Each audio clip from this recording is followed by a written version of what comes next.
Yeah, it's weird. 10 minutes ago it was just storming like crazy with thunder and lightning and all dark, and now it's fine. So yeah, across the plains the storms move very, very quickly. So I am going to make a cup of tea. I've got time. It's only 7 a.m. So yeah, so this 3-mile hike's pretty hard, but it shouldn't take very long. I'll just do like the hard bit first, and of course, like, I'm used to going and doing steep climbs pretty quick. But yeah, it should be interesting. Yeah, it's a Saturday. What a fun day. Yesterday was great. Yesterday was not a lot, just, you know, 6-7 hours of driving and Starbucks, working at Starbucks, which was good. I got a video up, and then I did those two, the short walk around the petroglyphs and then the little bighorn. So it's just kind of like, you know, a stopping day. Today's more of a hiking day, 2 big hikes. I don't have to do the second hike. I could always do it tomorrow. But yeah, okay, cool. All right, I'm driving up this road to CASPER Mountain, just outside of Casper, Wyoming. It's very, very beautiful. It's weird, it's like completely flat, nothing around, and suddenly there's this like mountain range right here. So I'm gonna go do the hike. So you just go to the end, it's the Rotary Park. That's also where that Crimson, I'll see if I'll go. It's some sort of druid park, I think. That's what it looked like. It's open from 11 to 7 p.m. But anyway, so yeah, this is Rotary Park right here. And I think it's just a city park, which is kind of cool. So I don't know. Welcome to Rotary Park. All right, Rotary Park is closed from dusk to dawn. I think I park down here. Let me take a look. All right, this is a good parking space. I've got sun. There's also a lookout up there. And then I'm going to drive this road, I guess, all the way to the Crimson Park, which I have to go past anyway. And then 2 hours, it's about a 2.5 hour drive to get down to, from here, to get to the women's correctional prison, which I think would be interesting. I think it's a museum. I don't know if it's an actual prison. Anyway, it's the Wyoming territorial thing. There's Prue. She looks beautiful. Yeah, actually pretty good parking space. So, okay. Not too busy for a Saturday morning at 8 a.m. I think it's buggy. I'm feeling a little bugs. This is a little tiny mountain in Wyoming. Who knew? If you told me 4 years ago I'd be hiking all over the country, I'd be like, nah, no way. Okay, so let's get my Strava started and figure out what this trail is. The trail that I'm doing is called the Bridal Trail Split Rock Loop. It's only 3 miles, but it's supposed to be pretty steep. And this is the Rotary Park, it's in Rotary International. And there's plenty of parking. That's cool. I used to work at the Rotary Club in Japan, actually. I think they were all Yakuza though. Japanese mafia. Ooh, look, dogs on leash. I'm gonna guess that every dog is gonna be off a leash. So the trail starts across the bridge. They said to go clockwise. Actually, I think I'm going the wrong direction. Hang on. I'm walking in circles in this parking lot trying to figure out how to get to the trail. I think I go back up this way. I think it's up there somewhere. That's weird. So I'm going back toward where my van is. Ah, okay. There's a trail over there. Oh, I got a rock in my shoe. I got a snake in my boot. Okay, there we go. It's fine. Okay. Yeah, years ago I had this weird, like 15 years ago, I had this weird, like nodule of like calcite or something on the sole of my foot. And it was very, very painful to walk. And I was working in marketing, so I had to wear heels every day. And I was like, oh, goddamn. So they actually went in there and kind of cut it out. Changed my life. So a lot of people have flat feet or tarsal pain or stuff. You might have one of those. Anyway, it is Prue. So yeah, so this hiking trail is right up here behind where I parked in the first parking lot. And it's supposed to be very steep. So, okay, I think I'm going the right direction. Let's go.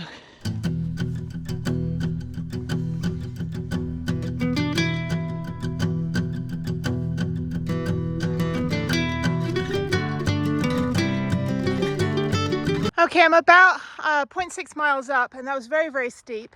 There's an easier way there with a bench, and then there's a harder way up here just to cut through. This is beautiful. Who knew that this was up here? It's definitely channeling the Visitero Peak up in Taos. Very steep, but I think that's the hardest part. And it's very sandy as well, so just be careful if you're not wearing like high top shoes like I am. That's good, yeah.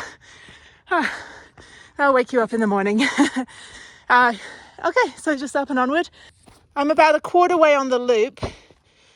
Did the steepest part, and then there's some more switchbacks on the way down. So this is great.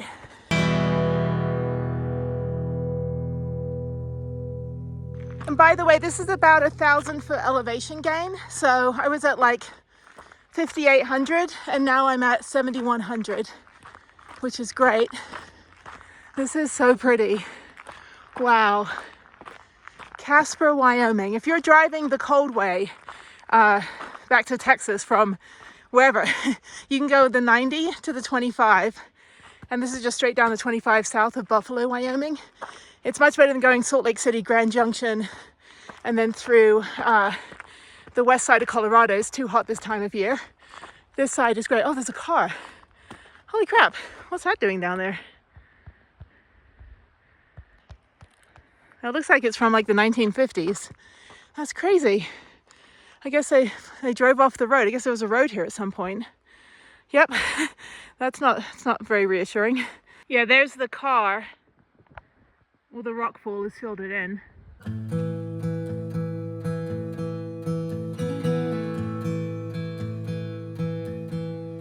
All right, a little water crossing there. And now I'm gonna go up a few more switchbacks. This is great. Love hiking. I hike pretty fast too, so I didn't spend 15 years trying to rehab myself to get to this endurance level to just, do a walk in the park. Definitely love pushing myself as faster and harder as I can to get up these because my legs work and I need to keep my legs trained since my arms aren't strong and my arms really don't work very well because of my spine disability. So I have to make sure that I'm doing double duty with the legs and not let them go. Otherwise, they have to be my arms at times, especially for like rock climbing, hiking, I got strong legs and I can't use hiking poles. I can't hold on to them. So I have to, push myself harder. That's interesting. Someone's house in the middle of the mountain. That's cute. Exactly the place I'd like a house one day. Of course, it's private property. It's probably a summer house, vacation home, weekend getaway. Looks like kids live there. And there's a little free library. Wow, who knew? Do I need anything? Nope, okay. And there's a little fairy forest, little fairy tree. That's super cute. I wonder if there's like superstition around this mountain because they have the Crimson Park, which is like a fairy tale, not like Disney, but like fairy tale druid kind of park. Just not far from me. I'm gonna drive through it actually.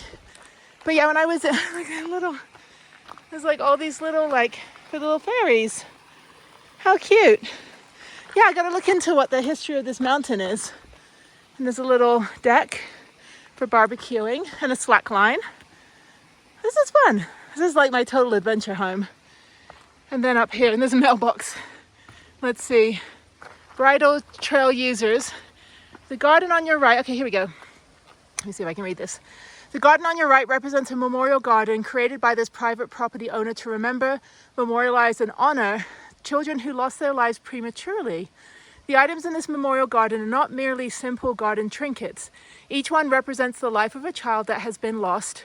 They have been placed here by the families of these lost children in honor and remembrance of those precious lives lost. Please do not remove the items.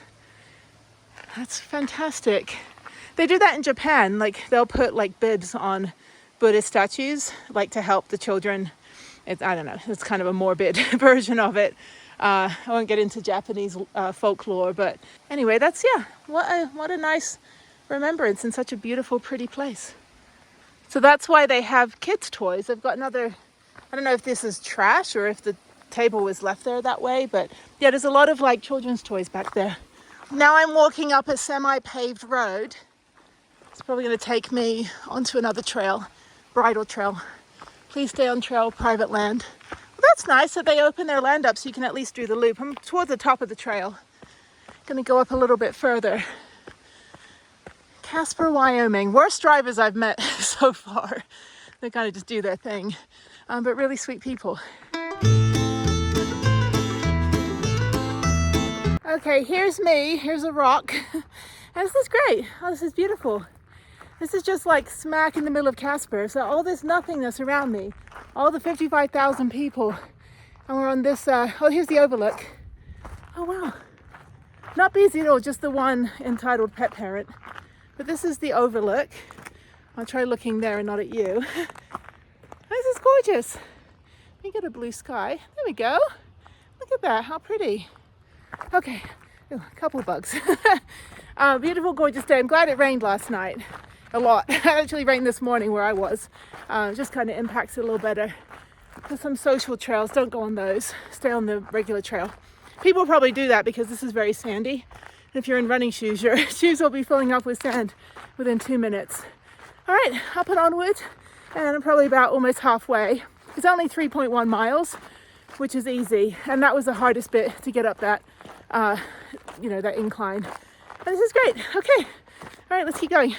All right, I'm on the home stretch. There is a Planet Fitness here, but I don't have time, so I have to go to Planet Fitness tonight in Fort Collins. Yeah, I'm driving all day today, so I'll be in Colorado tonight. Hopefully I can stay at that rest area. Oh wow, this just keeps getting better and better, apart from like everybody writing their names on the rocks. Wow, little slot canyon. It's like a mini version of everything you could get on a hike is right here. Oh, John 3:16, yeah, we're in like that kind of country right now. Definitely, what is it, the plains? I guess it's not Midwest here in Wyoming. But yeah, very, very pretty. Okay, let's go through the spooky slot canyon. Ooh, so scary. I always say ooh, so scary because it's from South Park when Cartman goes to Casa Bonita and it's like the Dead Man's Cove or something. It's like, ooh, so scary. So anyway, all right, we're on the downward bit now. This is fantastic. A lot of trail runners. I've seen 2 trail runners so far, which is great. I could easily probably run this trail if you go the other direction. But yeah, all right. Morning hike, Saturday morning. How are you spending your Saturday morning? I hope it's doing something interesting, or at least if you're not out and about, you're just planning something epic, or maybe just being a tourist in your own town. Maybe going out and about, checking out a new restaurant, taking a cooking class, checking out a little mom and pop store. Yeah, whatever you can do, just enrich your life with just a little bit extra every single week. You don't have to go on like massive, 1,000 million mile, road trips. Just, do what you can where you live, and you'll be surprised what you can find. All right, pet parent number 2. Here's the thing though, like while I was on that trail in Bozeman, there's like 1,000 million dogs. I was like, I can't handle this. I'm going to run back to the van. But here's the thing. Well, if you have a service dog and there's a pet off the leash, pet could easily attack your service dog. Your dog is not trained to be playful and play around with, pets and that kind of thing. And it's an extension of your body. But the other thing too is that I've seen so many dogs that are not trail dogs. I've seen like sausage dogs. I've seen pugs, which are like overheating. I've seen like border collies, like my divorced dog I had when I was a kid. My dad got the dog, my mom got the kids. I see Buttons on the weekend, laziest sheepdog in the world, but she was not a runaround dog. She'd come with us to the BMX races and things. I used to race BMX as a kid, and she'd always, come up to me, whenever I'd crash my bike, and she'd console me, or he. I'm not sure what gender my dog was. Anyway, but Buttons was great, and I think she was around until I was probably 7 years old, maybe 7 or 8 years old. But she wasn't a runaround dog. Like I said, laziest sheepdog in the world. But I've seen dogs on these hikes, like people going up to Ice Lake, which is a 12,000 foot hike with, 2,900 foot vertical, elevation gain. And these dogs are not trail dogs. And then I see people hiking with their dogs in the middle of summer in Texas without any protection for their feet.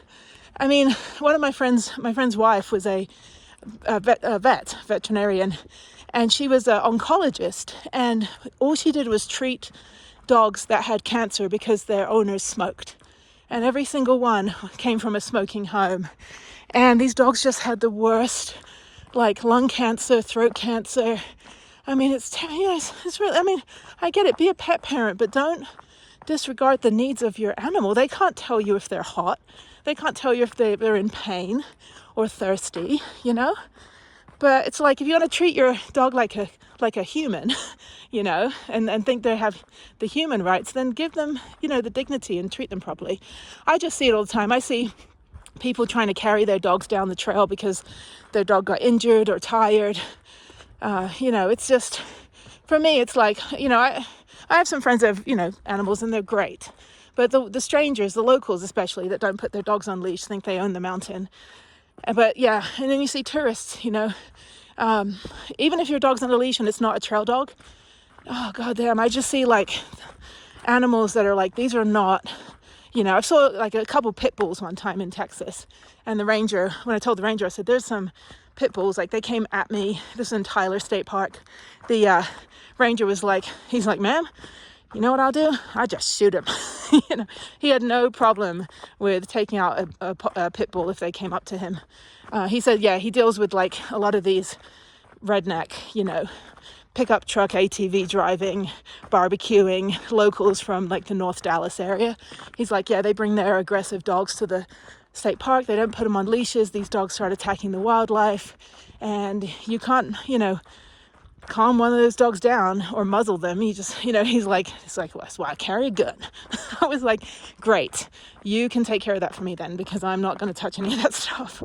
But yeah, it's pretty terrifying, because a lot of times lately on the trails I've been on, you know, these animals are like 20-30 feet in front of their owners, and it's like, I can't, you know, it's like, okay, I see a dog, a stray dog, and immediately I think rabies, because in England it's pounded into us that all stray dogs have rabies, and they've all come over from the continent, you know, especially through the Channel Tunnel. Like, you know, it's like, you don't touch stray dogs. And that was just a thing in the 80s, because it was a thing, you know, and you have to quarantine your dog for 6 months when you would bring it to England. So my friends that would travel overseas or on vacation, or my parents' American friends, they'd have to quarantine their dog, you know, for half a year when they would get back from the States. And so it was very, you know, very strict. You grew up in that, you know, like doggy communist environment. It kind of like, you know, puts things in a little bit of a different perspective. And so when you see just dogs running around freely here, it's bad for the conservation. It creates social trails. They pee on the plants and everything, and it just destroys the environment. It's, you know, and it could injure your dog. I've seen dogs slip down several times. You know, it's just, I've seen it all. I mean, I've hiked 51 national parks. I've ridden or hiked 89 Texas state parks. Been to every state, hiked every state, all the natural areas. You know, it's like, all I do is hike, mountain bike, rock climb, you know, rollerblade, ice skate. And always you've got the entitled pet parents. And I'm not sorry to say, but you gotta leash your dog if it's required. If it's an open space, that's great, you know, fine, I will adhere to the rules. But if I go somewhere with an expectation that dogs are on leashes, and if I'm recommending a place to somebody that has PTSD and trauma, and their expectation is that they're going to be able to hike and that the animals around them are under control, and suddenly they get triggered because, you know, a pit bull runs up to them, and they're not ready for that, you know, trauma response. You know, they're not ready to kind of protect themselves because they're trying to live a non-confrontational life because they came out of domestic violence or war. You could really ruin their day. I mean, I'm trying to help people that want to commit suicide. You know, I'm trying to make the world better, balance the universe. When you don't have your dog on a leash, just because you want your dog to run around, dog doesn't care that it's on a leash, to be honest. Dog doesn't give a crap. It's not hurting the dog. Okay, you just want to be entitled. And I won't tolerate it. If the rules say, you know, the city said, you know, yes, you need to do this. National Park Service that is, you know, filled with conservationists and people that studied nature and animals and all this stuff. Like, the rules are made by experts. The rules aren't made by people that want to inconvenience your day. But that's what entitlement is. People think the rules were created to uproot their comfort zone, but it isn't. You know, it's like pet parents on Instagram and YouTube that are like, well, we don't go to national parks, so they're not pet friendly, they're not dog friendly. No, they don't care about your dog. They care about conserving the national park. That's why it's a protected national park. You cannot bring your pet. You can bring service dogs most of the places, but many places you actually can't bring any animals, not even a service animal on some of the trails. or parts of the park, you know, except for like the parking lot. But you get these, you know, millennial influencers that are, you know, mad at the national park system. We're going to boycott. We're not going to go film national parks. We need permits. I'm like, great, you have 1 million followers. You make $400,000 a year. You can't afford a permit. I can't afford a permit because I don't make that much money, you know? And so I don't monetize any, I actually just got monetized a few months ago, but I don't monetize any of my national park videos. I make no money on them deliberately because then I would have had to pay for permits. And I talked to the Park Service, National Park Service. They said, yeah, you can make videos as long as you don't profit off it, you know, for those videos. The other videos I can't. That's perfectly fine. But yeah, for specific, you know, the 51 parks I went to and all the videos I've made, yeah, they're not, probably about half my videos are monetized. The rest of them, I'm very careful if I'm in a national park in the video. If I'm talking about a national park, that's fine. But if I'm in a video filming a national park, then I don't monetize that video. So anyway, you'll still see ads, but I don't get the ad revenue. The ad revenue goes, you know, back to YouTube. But I worked on YouTube since 2007, building ad campaigns and content for, you know, 200 brands and movies and TV shows and things like that. So I'm very familiar with how the back end of it works. So it's very interesting doing my own channel. Even though it's a small channel, it's a very clean channel and it's created properly so that when it does grow organically, which is what it's doing, I don't have to pay somebody to get 10,000 followers. It's growing correctly. It's within the rules and the laws. And, you know, I've got all the protections. Anytime someone uses my content somewhere else, I'm able to take that video down on their channel because, and it's happened a few times, people have stolen my footage or used my likeness without my permission. And I'm very careful too that I film, you know, if I'm in a completely public place, it's fine. But if I, you know, I'm having specific people in my, you know, my videos, I make sure I get their permission, either written or verbal, and let them know that, hey, you know, you'll be in my episode and this is what the episode will be about. I try not to film children, you know. There's a lot of, you know, things like the National Ability Center episode. It was completely empty because they were going to have 60 special needs kids, and for privacy, and also because many of those children, you know, weren't with their parents. They were coming through with special needs groups that they would not have the ability or understanding, you know, to understand what I'm doing. The focus was to get them active and outdoors, you know, within their cognitive ability limits. So I have to be very mindful of my audience, but I'm also a classically trained journalist. I have a degree in journalism, concentration in media law, and you know, international relations and all that stuff, Canadian studies. I have a minor degree in Canadian studies. I have no idea what the hell I'm going to do with that. Go to Canada, I guess. Talk to people at Tim Hortons about Louis Riel and Anne of Green Gables. But anyway, so yeah, that's what I do. And so I'm fully aware of libel, defamation, slander, like all the, you know, best practices. All of that's been thrown out now. Anybody can just be, well, not by me, but like just by society. Anybody can be a quote journalist. Anybody can say they're a travel writer. And I've worked with and met many, I guess, fake influencers who go around pretending they're like some famous influencer and they're like 2 millionth on the YouTube list. But they, you know, they kind of scam the system. You know, they wear the logo and, you know, pretend that they're like some super famous person to get free hotels and stuff.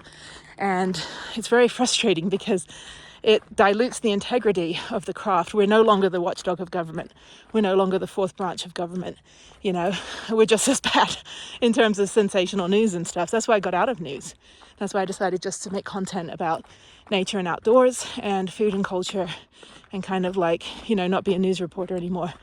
But it is sad, you know. I mean, I studied the AP style book and even like, I don't know, quote, citing sources. I mean, people use anonymous sources or just don't use any sources and just come up with whatever. And then you end up getting QAnon and, you know, Breitbart or whatever. I don't know what those other, like Alex Jones kind of stuff. Yeah, that's not journalism. That's what we used to call back in like the 1920s, I think it was, yellow journalism. You know, like kind of like that's what the old, the sensational tabloid journalism used to be. In the 90s, it was tabloid journalism, Inside Edition and National Enquirer. And we used to read those for fun, knowing that the news was not real. Nowadays, people believe that shit. They think the world is flat. I'm like, no, you are absolutely wrong. Anyway, okay. Well, there's a road. Wow, I'm very high up. This is great. So it's just the downward bit. It's 9:46. So it just probably take me just over an hour. And then yes, I'm going to drive through the mountain to the Crimson Park, I think it's called. And then after that, I'm going to head about 2 hours south. Yeah, that's a social trail. Don't go down there. 2 hours south to the women's prison. And then maybe another hike later today, another 3-mile hike. That's about the same strenuous level, down by Boulder. I'd like to do that one because I haven't hiked in Boulder yet. So I want to do that quick hike, and then it'll be a late night. I'll go to Planet Fitness in Fort Collins and then park up in Loveland. And that'll be my day. Okay, taking the long, colder way home to Texas, which I highly recommend. It's kind of sad that the locals don't want all the tourists in town, and yet the locals are the ones that are breaking all the rules. So every one of these switchbacks has a social trail cutting through. That's the thing, dogs will just run the quickest way down, but that's not what you do. So yeah, like right here, there's a cut through there. That's a social trail. I mean, granted, like, you know, there's not a lot of stuff alive up here, but still, you know, you got millions of years for this planet to keep existing until we destroy it completely. So, you know, every little bit counts. But yeah, it's interesting to kind of like, same in Taos, there's a lot of local hikers, especially the Visadero Trail. It's on all trails. It comes up as like, you know, the first trail to hike, but it's not very like well known. I mean, hikers I know that go to Taos, they'll go to like the ski valley, or you know, they'll hike like the Boundary Trail, which actually is also in the same parking lot, part of the Boundary Trail, or they'll ride their bikes on it. But no one knows that across the street by the Taos sign is the trailhead for Visadero, which is one of my favorite hikes. It kicks your ass the first 0.75 miles. You're going completely vertically up, and then it forks off, and at the fork, go to the left, go clockwise. You'll get the views of Taos, and then the steeper part, and then you'll get all the views coming down. If you go the other way, you don't really get to see anything, and then you're going to be slipping down the mountain coming down. So yeah, go clockwise. But I've done that trail a dozen times, and I would like to do it again. Maybe when I'm in Angel Fire, I'll get done early from my mountain biking. So I'll be there 3 days biking again next week, and maybe I'll just take a afternoon on the 3rd day and just do that hike. All right, I'm on the home stretch. There's a big group coming up, and there's Prudence.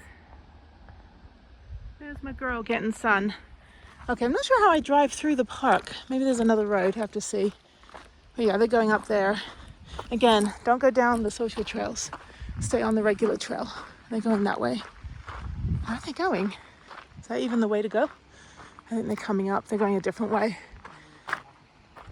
Yeah, I have no idea. I think maybe going to, like, there's a waterfall down there. There's a picnic table. Okay, yeah, they're going all the way down there. There's other trails you can go on, but the Bridal Loop is the one that I'm on. This is absolutely stunning. I would think that I'm in, like, Colorado, not Wyoming. And down we go. I love it when I'm the only one with a van, because I can see her from miles away. My little sore thumb that sticks out. So, all right, this is great. Well, thank you, Casper. You are fantastic. Let's go explore a little bit more. I think I'm okay on gas. And yeah, I got about 200 miles to drive to the, maybe not, 2.5 hours? Yeah, 200 miles to drive to the Wyoming prison, which I think I'll just put in another episode or something. I don't know. Maybe this episode's long enough. I try to keep them a little shorter now, just because they're more like topic specific. So that way when you're searching, if you just want to know like a trail in Casper, Wyoming, then you just get a video on that. You don't have to get a video you know, with a whole bunch of other stuff in it that you're not interested in. I should start putting timestamps though, just make it easier to cut ahead if you're not interested in me blabbering, you just want to see the trail. And this is a water line. They also have drinking water at the top for that house. So yeah, they put this in. And like all of these little picnic tables and benches, definitely mobility accessible. If you have to like stop, take a break or something, there's plenty of places to do that. I generally don't, I just push through. If I have to tie my shoelace, I can use the bench. But yeah, lots of viewpoints. Eat lunch or something. This is great. And what does this say over here? Leaving Rotary Park, entering, quote, private property, please stay on roadway. All right. Okay, well, thank you. I just love it. Like, I've never seen any videos on this place. You know, it's like the influencers, they keep doing the same thing over and over. Like, everyone's going to the same place, the same Japan stuff, Vanlife Japan, which I will do, but I'll do mine completely differently because I lived there for 4 years. So I'm not going to do like a touristy thing, unless you want to see that. And then I'll do one touristy day in the city, like in Osaka and Kyoto and Nara and Tokyo. I was there in 2019. I didn't do videos though. I have tons of footage, I just haven't put anything together. But I'll show you a different kind of Japan, a local Japan. The kind of stuff you see like on Abroad in Japan. He does some touristy stuff just to show you. But generally, like his fiancée is Charlotte in Japan. It's a really cute couple and they got their own channels. It's really informative and it's funny, like it's a sense of humor. And their podcast, he does a podcast with a guy named Pete Donaldson. I guess he was a radio personality. But they talk a lot about different Japan things. And it's totally relatable. If you've ever lived there, you're like, oh my God, that's exactly what I experienced. Or that's totally true. So it's a really interesting podcast. Check it out. Abroad in Japan and Abroad in Japan podcast. And then Charlotte in Japan, or Charmeleon, I think is what she goes by. But yeah, it's interesting because he was Jet, she wasn't Jet. She just studied in Japan, speaks it fluently. Canadian, and he's a Brit. But yeah, I've been like watching them for years. One of the better Japan channels. Some of the others are like, I'm a foreigner in Japan and I'm only going to show you like being a foreigner. Like people that live in Japan don't have a single Japanese friend. I know a lot of Jets that lived in Japan and end up speaking a single word of Japanese because all their friends were foreign. And if that's your way you want to design it, that's fine. But for me, I lived in a village where only 2 people in City Hall, me and my coworker, were foreign. Everyone else was Japanese. And I sporadically saw the Jets less and less as I went on. And then my boyfriend was at the Air Force Base 2 hours ahead. So anyway, there's someone else coming up. Yeah, so I had a big mix of like just Japanese friends, a few jet program people. They'd left before I did. I stayed there 4 years. Mostly their terms were 1 to 3 years, or they left and they got a job at like an Eikaiwa, which is like a Japanese language school in Tokyo. So they left to the northern part of Japan because many of them were placed middle of nowhere town where they were the only foreigner for like miles and miles, and it was very isolating. But they were human tape recorders for the most part. But I got to do a bunch of business stuff. And then my boyfriend was at the Air Force Base, and then I had lots of friends in Tokyo at the in Yokohama at the Navy base, and lots of kind of good mix, and then just some random foreigners that grew up in Japan. So yeah, I had a really nice mix, and then foreigners that I met traveling that ended up wanting to come visit, so I'd host them at my house and put them in the parades that we used to do every year and take them to work with me. The classmates, little girls at junior high school, had asked the guys that I bring, like the backpackers I'd met, they come visit me, and the girls are like, what is your phone number? And I'd be like, give her the phone number, but she's got to write it down in English. So yeah, and I used to buy like all these little like breakfast cereals and foods from the military base and bring them in to the elementary schools and kind of just carry them with me like snacks and things. And if a little kid wanted to like practice their English, like they had to ask me, in English, like, how are you? And, how's your day? And I would help them with it. I'd kind of tell them what they need to, how to say it in English. And then, there we go. Thank you for visiting. Hang on one second. Yeah, so they could only get, a treat, if they were able to speak English for it. And then I would bring stuff to the schools as well. And we'd do taste testing on Friday. They did not like Tootsie Rolls. They did not like the Listerine strips with orange juice. I did that as a joke. They'd always get me back too. I'd be like, seriously, they're like, Japanese delicacy. I'm like, nobody is eating this except me. They liked the breakfast cereal. It was a little too sweet for them. And they did like the candy bars, chocolate bars they liked. Probably the only people I know that like Hershey's. I don't like Hershey's. Do I go down here? I don't know if that's a trail or a social trail. Maybe I go down here. Yeah, I think this is a regular trail. Yeah, so it was interesting. It was really cool to kind of see. And then I took 6 Japanese kids to America for 10 days, to New York, Washington, D.C., Chicago, and San Diego. And that first night we ate at the restaurant in the hotel in Times Square that we were staying in. And the cheeseburger was bigger than the girl's head. She was like, where do I start with this? I'm like, you don't. You just dive right in, kind of like put your back into it and lift it up with both hands. But that was really great. I think they all gained like 20 pounds in 10 days because they were eating so much. Oh, look, a dog off a leash. Oh, no, he's on a leash. Yay. See? It's like attractive man with a cute dog and a leash. That's the yardstick. So yeah, no, he's good. He's got his dog on a leash. And again, the dogs do not care.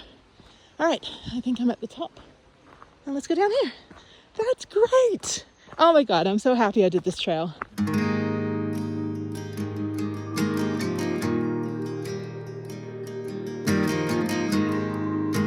I'm driving through CASPER Mountain and Crimson Mountain. There's all these ski resorts up here. Who knew? I had like no interest. It's like the meme that's like, you know, we go our whole lives indifferent to birds, like we don't care, and then suddenly when we hit our middle age, we're like, oh my God, there's a yellow jacket warbler. It's just like, I'm the same with Wyoming right now. I'm like, I had zero interest. I was just going the cold way home. And yeah, this is great. I'm going up this mountain road. Can't imagine winter's probably pretty treacherous. But yeah, I mean, the 55,000 people living here have got this little playground right in their backyard and no tourists except me. So anyway, so yeah, I'm just going up this mountain road, beautiful road. And yeah, just gonna go to this entering CASPER Mountain Park.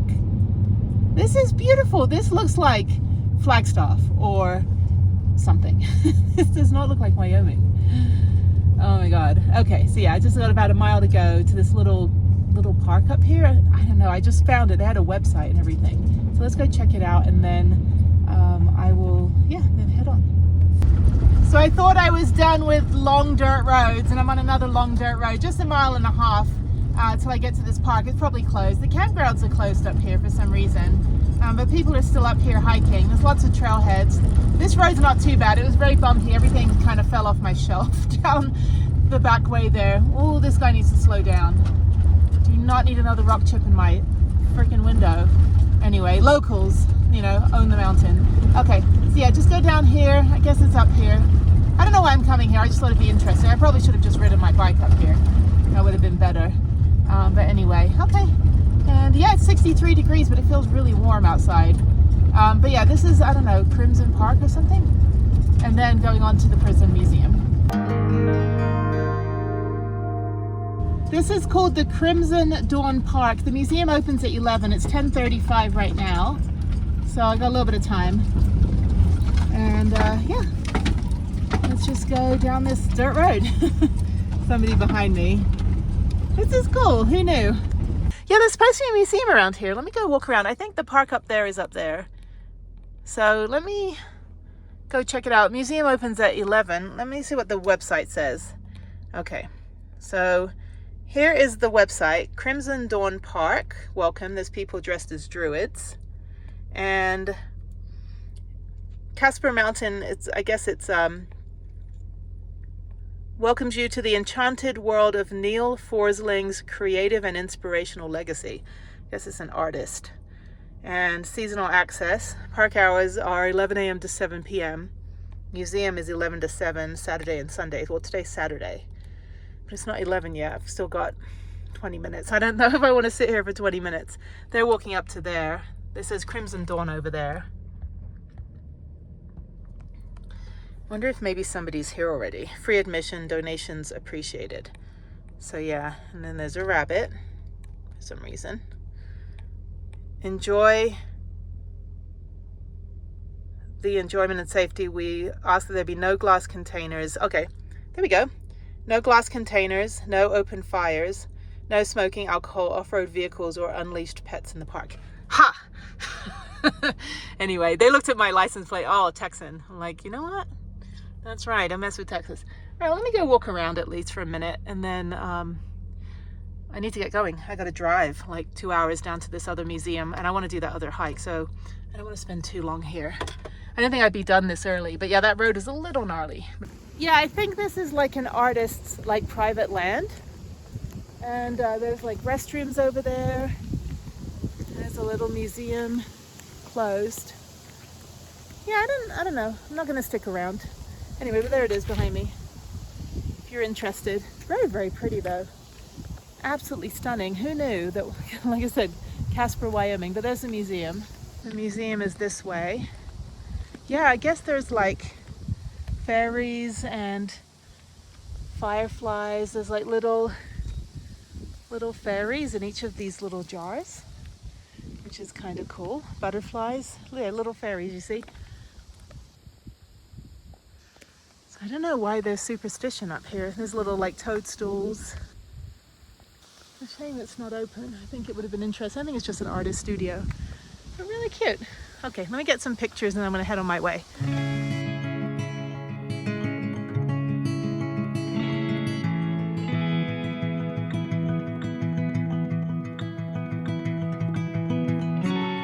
All right, at the top of that hill is a cemetery. So that's what that metal like fences around, like little square fence. That's a that's somebody's grave. So it's kind of like Doc Holliday's grave. The same thing in is it Doc Holliday? Yeah, in Glenwood Springs. They just have his grave around with a fence and the rest of the graves. So I'm not interested in going to a cemetery. All right, let's head out. I've got 2 hours and then I'll be there about 1:10 p.m. I am so sorry, Prudence, for taking you down a logging road. This is not enjoyable, but there's a main road right there. Yeah, definitely need suspension and maybe an ATV or something. All right, let me concentrate on getting her out of this mess. Okay, I see the road ahead of me. This is horrible. It is absolutely beautiful out here. This road isn't too bad, actually. So I've got about 8 miles on this road, a couple more miles to go. But look at this, it is stunning. Who knew? CASPER, Wyoming is definitely a hidden gem. Yeah, so I don't know, like I guess I shouldn't have gone to that little Crimson Dawn Park. It's fine. I'm sure it'd be interesting to those that follow like fairy lore and stuff. But when I was on the Isle of Man, they had a little fairy tree to which the TT racers, like the most dangerous motorcycle race in the world. I did 1 lap on a motorcycle there when I was there in 2019, but the most dangerous motorcycle race, and they basically you know, everyone goes and kind of makes an offering to the little fairy tree, and that way and they gave me like a bunch of these little like silver fairies, and I keep one in each of my bags and I hide them in different places, like in my vehicle. I got one in Prudence somewhere. And you know I'm not like super, well, I'm Ukrainian, so I'm superstitious as hell, but no, Ukrainian heritage. But yeah, no, yeah, the little fairy tree, and so everyone would go and kind of make an offering, or like, you know, get good luck, and then they go ride 200 miles an hour down a racetrack around the island, like right down the little, you know, village center. Crazy. Yeah, so anyway, okay, I got a couple more miles on this. I'm fine with a dirt road. I guess, you know, I'm supposed to have dirt roads every week. It wouldn't be van life without dirt roads, but it's doable. You know, it's definitely Prius worthy, as